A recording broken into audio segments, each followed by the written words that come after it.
गर्मी का मौसम हो और फ्रेश परवल की मिठाई ना बने घर पे, ऐसा कैसे हो सकता है। तो ये खोया स्टफ्ड परवल की मिठाई जो मेरे घर पे तो लोगों को बहुत पसंद आती है, मैंने सोचा क्यों ना इसकी रेसिपी आपके साथ भी शेयर करूं।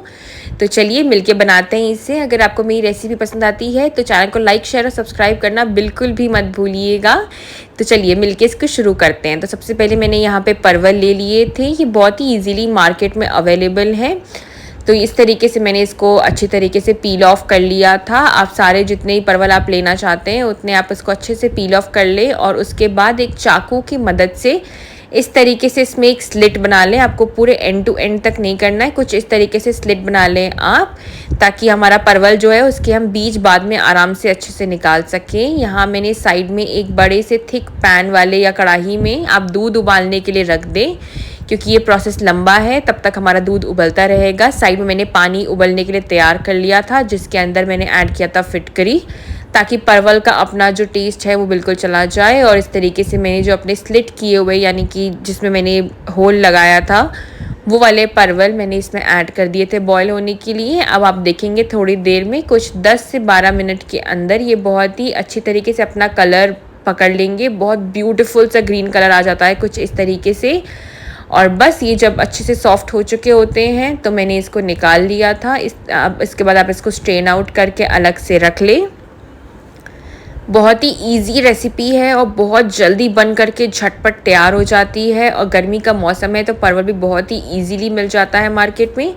अब साइड में मैंने चाशनी की तैयारी शुरू कर दी थी, जिसके लिए मैंने पैन में कुछ 1 कप यहाँ पे शक्कर ऐड किया था। उतना ही मैंने इसके अंदर ऐड किया था पानी, और साथ में मैंने इलायची को अच्छी तरीके से कूट लिया था। अब आधा इलायची मैं फ्लेवरिंग के लिए ऐड करूँगी चाशनी में, और बाकी बचा हुआ आधा मैं दूध में ऐड करूँगी।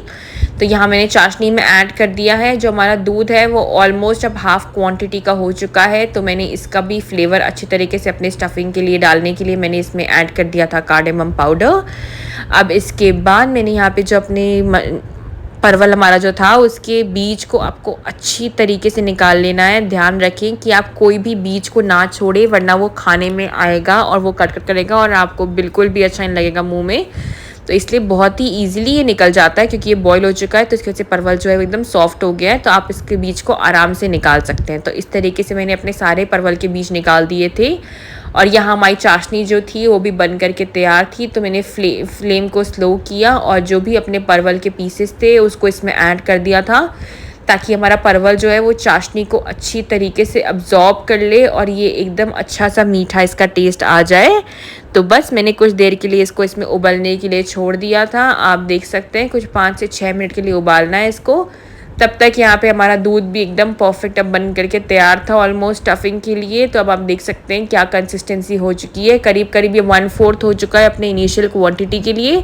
और साथ में यहाँ पे परवल भी हमारा ऑलमोस्ट तैयार है। अब जब ये हमारा बिल्कुल अच्छे तरीके से रबड़ी जैसा हमारी कंसिस्टेंसी बन चुकी थी, तो बस इसके बाद आप इसमें देख सकते हैं कि मैंने किस तरीके से कितनी कम क्वांटिटी में घर में ही बिना किसी प्रिजर्वेटिव्स के बहुत ही अच्छी तरीके से खोया बना लिया था।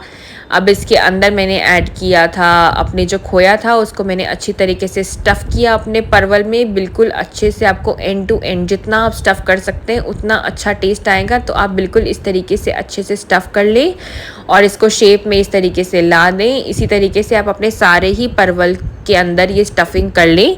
परवल हमारा ऑलरेडी बहुत मीठा है क्योंकि चाशनी उसके अंदर आ चुकी है, तो मैंने इस तरीके से अपने सारे बचे हुए परवल के अंदर इसकी खोए की स्टफिंग कर ली थी।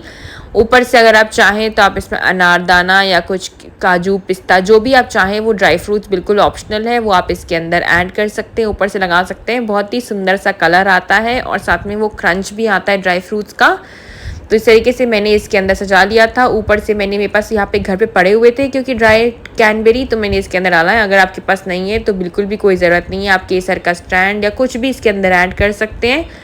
और ये हमारी परवल की मिठाई झटपट बन के तैयार थी। आप इसको कुछ देर के लिए फ्रिज में सेट होने के लिए रख सकते हैं, तो इसका जो शेप है वो इंटैक्ट हो जाएगा और ये बिल्कुल इस तरीके से बन के तैयार होगा।